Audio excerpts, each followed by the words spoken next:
Good evening, Australia, and it's I don't know what time it is in America. I should have checked that, but it's probably early morning, very early morning. This is the Niners DNA team. We're coming at you from Sydney, Australia. It is 7:32 our time, so we're getting ready to get up nice and early. A 6 o'clock start this week, not 3 a.m. like last week, and so we are going to do a fairly efficient preview of the week 2 matchup versus the Seahawks. And I've got Jono and Rod and Scott with me. And as it is a Sunday night, and what Australians like to do on a Sunday night is have a couple of cold ones, and a few of us have done that. So let's enjoy the ride. So, gentlemen, we're coming into this match obviously off a shock loss. The Seahawks are coming in off some pretty good momentum, beating. They were at home, and obviously they beat Russell Wilson off, a phenomenal start from Geno Smith, which we'll get into later when we talk about who we need to contain, because I think the person that we do need to contain is Geno Smith. I am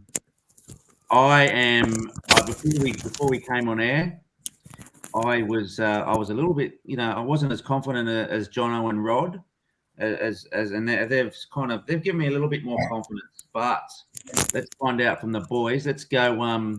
As Scotty, you ready? Because we'll go the other way. This time. Sorry, that's all right, mate. That's all right. We'll go anti-clockwise tonight. So, mate, tell me, if we get the ticker switched over, how are the 49ers going to win this, mate? How do we get to a 1-1 profile? Limit the penalties. Defense, limit the penalties. I think that was uncharacteristic. I think in essence, we do give a lot of penalties away, but I think that the amount that we gave away last week was just phenomenal. And the amount of yardage we gave up with those penalties was just too much. I think Lance, I think the offense will take care of itself. I just think we need to limit those penalties in defense and offense to get over the top of them. Rod, what do you reckon, mate? Can't argue with Scotty. The other thing I think we need to do is establish the run early and get productivity out of our running game.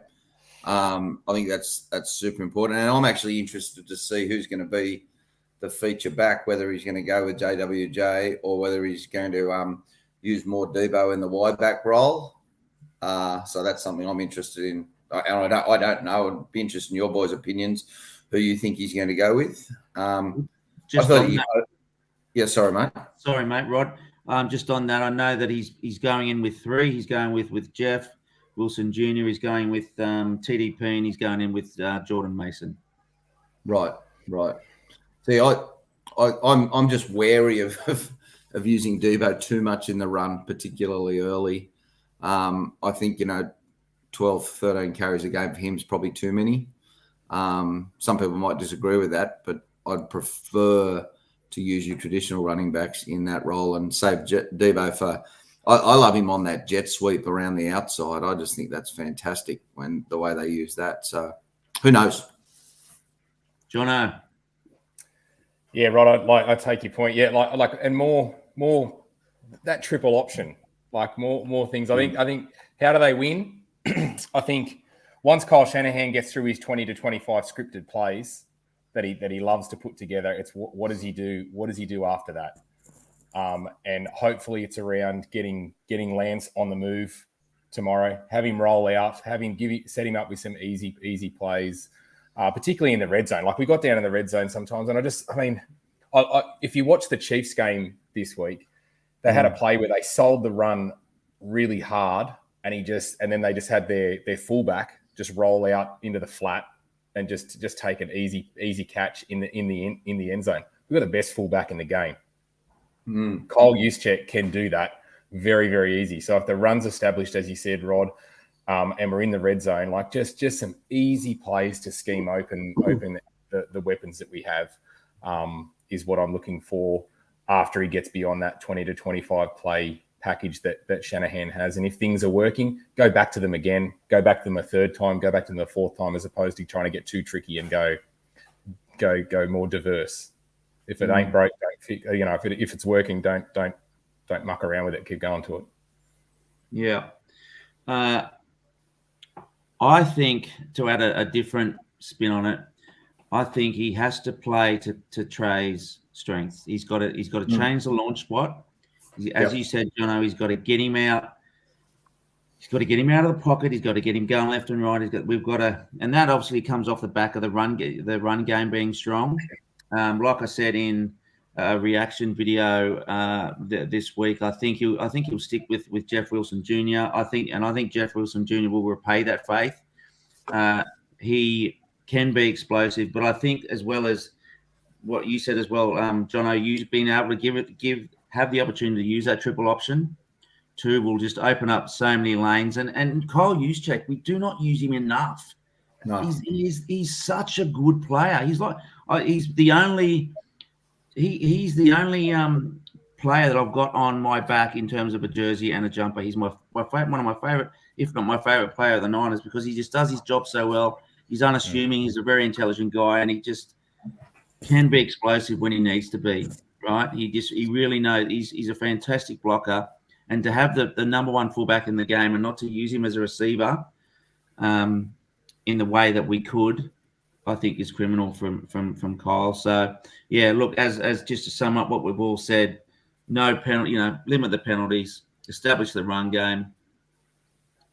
After the scripted plays from Shani, let's see what he's going to do. Let's not go back to the stuff that, that the short stuff over the middle that was suited to Jimmy. Look, Trey's not ready for that yet. We know that. He's a rookie. He's not going to be able to he's not going to be as accurate as Jimmy is on that sort of stuff. Let's get him doing the stuff that he's comfortable with, and that is throwing the ball down the field, up the seam, down the sideline to our faster wide receivers, and that being, our Deebo Samuel, who's having trouble getting separation. But, you can see that Danny Gray is starting tomorrow. We've got Ray McLeod and obviously BA. So I think if we do all those things right, I think we can get the W. And I don't think it's going to be – does anyone know what the weather's going to be like? I'm hearing 70% chance of rain in the morning. Yeah, it's dropped right back. It's talking about like less than 1 mil per hour from that 1 o'clock kickoff through the 3 hours. So if there's any rain, it's going to come early in the morning, and then it's going to be a sprinkle. Yeah. Okay, good. Well, that opens up, we are especially being a running game football team, that opens up that, ensuring that the ground is in better shape than it was at that Mudfest back in Chicago. Well, our drainage is absolutely superior, so much superior to what was going on at Soldiers Field. Like it'll be fine. Like I don't think it can be a factor at all. But just to your point around going down the seam, like with Danny Green in, if George Kittle can get through this warm up and he's good to go, like to set George Kittle up down the seam on one side and Danny Green down the other without any Jamal Adams, that's your go-to. None of the crosses over the middle. Just send them down and open it right up. 2 lanes, just a couple of little digs. Yeah. We've got one live viewer, which is fantastic. We've got the comments open on YouTube, mate. So whoever that is, please give us a look and give us a like and a comment. Let's go back to our banners and see who do the 49ers contain to ensure a victory. I'll kick off with this one, and I think it's Geno Smith. Geno had I don't think he's no slouch. He had a near perfect start to the game last week. His first half was phenomenal. He was only second to in PFF or one of the other grades. He was only second to Josh Allen. They completed.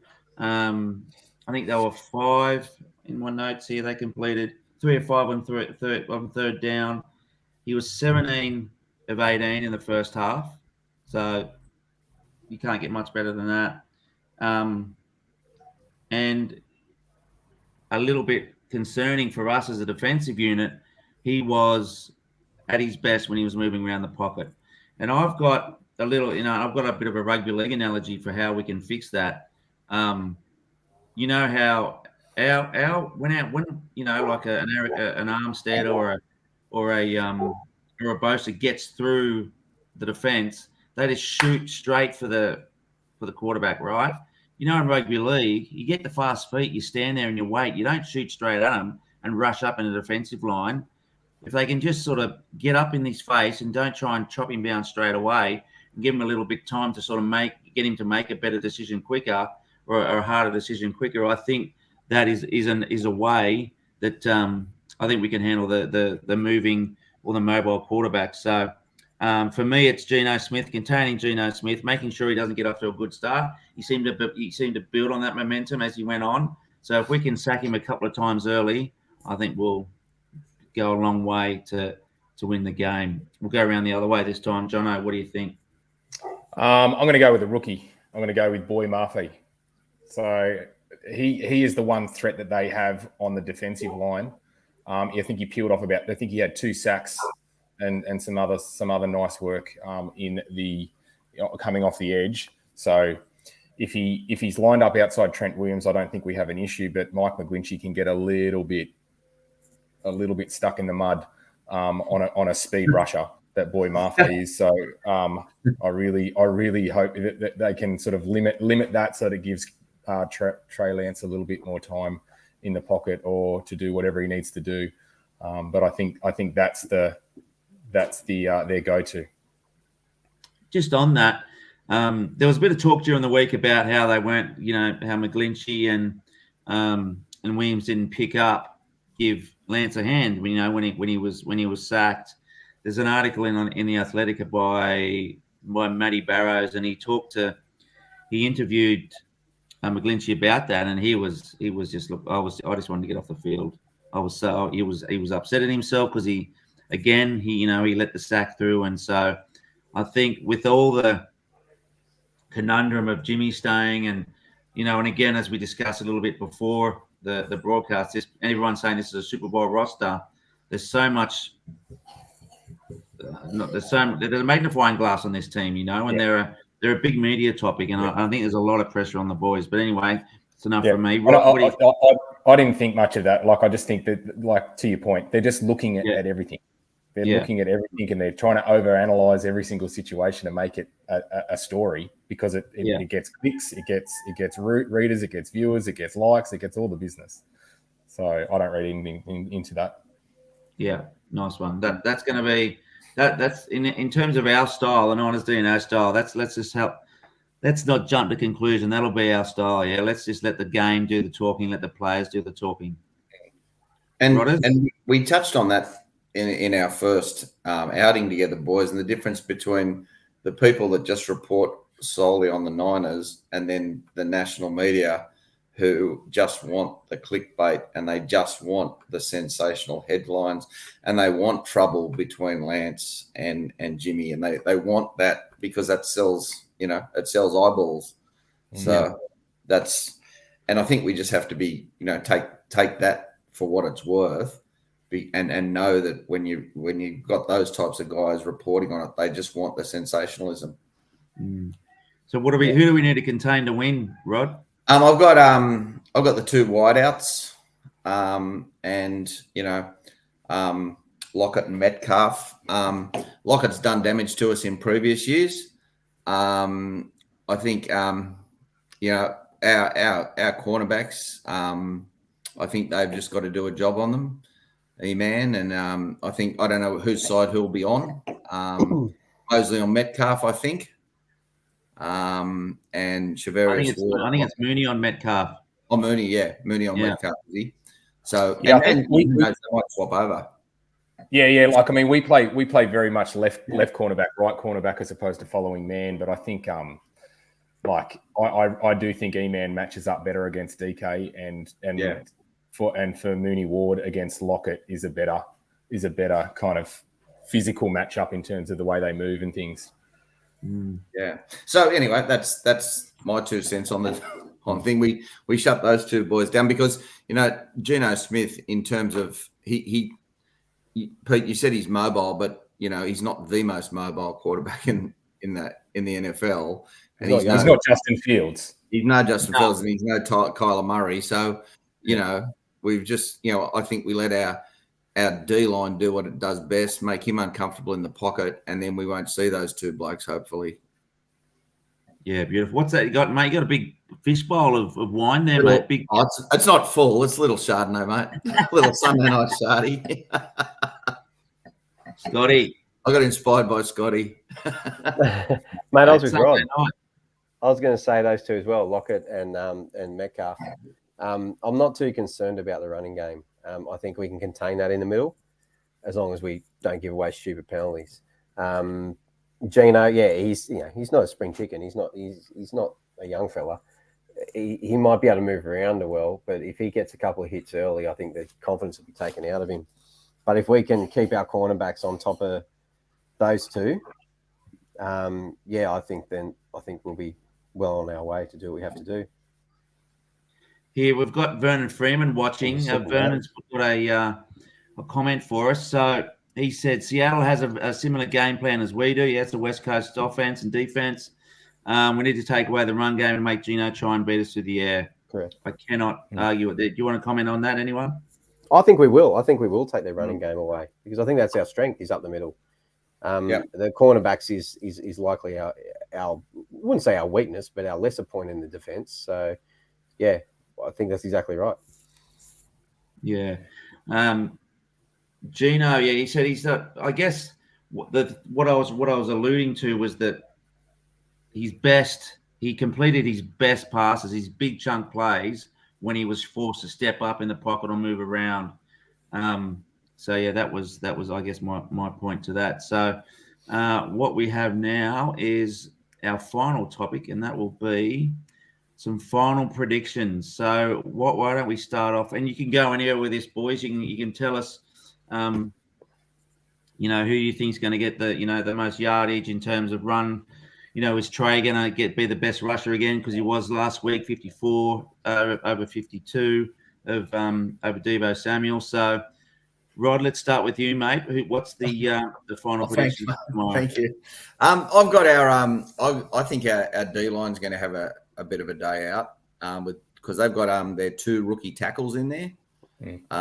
So my prediction is plenty of sacks for the D line. Make Geno uncomfortable, and just let our defense do what it does best, as I said before. And I'll go with 24-17. Beautiful, Scotty. I want to see Ayuk get more run tomorrow. I like him.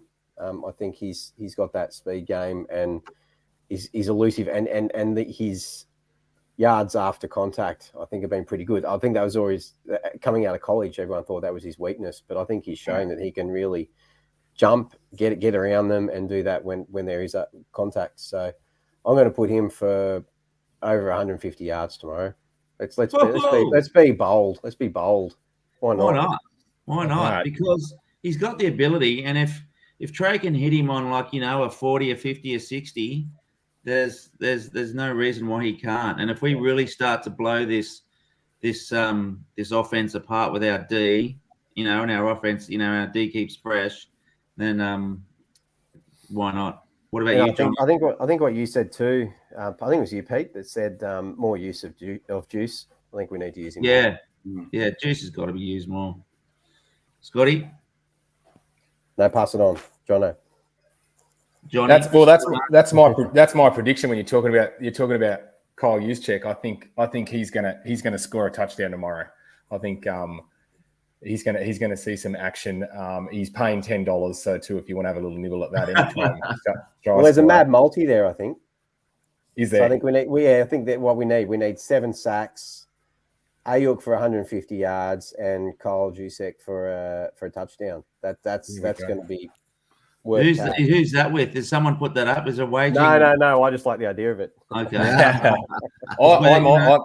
I've already made my bets today. I'm going Trey Lance over on passing. They're only asking for 189 yards, and I think he's going to do that given that the weather is improving. I think, to your point, BA is going over. They're only asking for 40 yards for him receiving, so he's going to get that. And I'm taking Deebo to go over 37 in the rushing, because I think they are going to keep using him at wide back. I think they're going to push Deebo out there and use him in that rushing aspect of their game. So if you want, and that's where I'm rolling into my multi is Lance overs, Debo over in the rushing, BA over in his receiving, and with a little Kyle Juszczyk anytime try score at $50, we'll get This you has become there. a betting show. I know. Nothing wrong with that. Look, we're always looking for sponsors. We'd love a little. But I'm going 49ers 27-13. 27-13. Okay. My prediction is Trey to bounce back. He will quieten the clickbaiters. He will quieten, the Colin Cowards and the Peter Kings and the Mike Florios and the bloody Chris Sims, and I hope he makes them eat humble pie, because some of the passes we saw, the flashes we saw last week were brilliant and something that we haven't seen in a long time. I'm going to go for him. I'm going to say for him over 260 yards. I think he's going to go for. I don't think he's going to pass a huge amount, but I think he's going to go from 18, from 27, a completion percentage of around 60%, and I use BA to be, I guess, the leading receiver for tomorrow.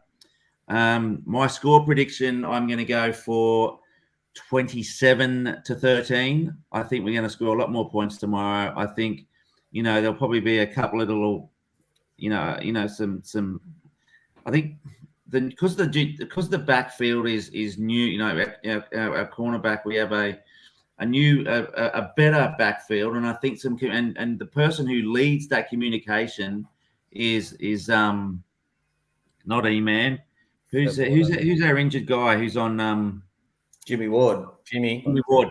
Jimmy Ward is he's the quarterback of the backfield. Exactly, he's the quarterback of the backfield, and without him, you saw last week our communication wasn't great in the backfield. So I think there might be a couple little blown coverages for them to get a couple of points, and that's my prediction. So confidence level, boys, where are we at? We at 70%, 80%, 90%. I'm a solid 8.5 out of 10. 85. Right in the middle. Yeah, I'm going. I'll go for 90%. Scotty? I'll stick about that 85%. All right. So that's our first preview show. We've done a review show. This is our first preview show. Week 2, Seattle away, playing us at home. The San Francisco 49ers. We're all hoping for a win. We will come back to you with a review show tomorrow night, if possible, boys. If not, I might do a quick little live and instant reaction tomorrow after the game, depending on how much work I've got on. I'm working from home. So thank you, gentlemen, for being with us on Niners DNA. Thank you, Vernon, for being with us, mate. Really appreciate your viewership and you getting involved in the comments as well, mate. So I'll see you on the chat tomorrow, fellas. I'll be at work watching. Yeah, then. All right. Yeah. Go Niners. Thanks very much, boys. Go Niners. See you guys. Go Niners.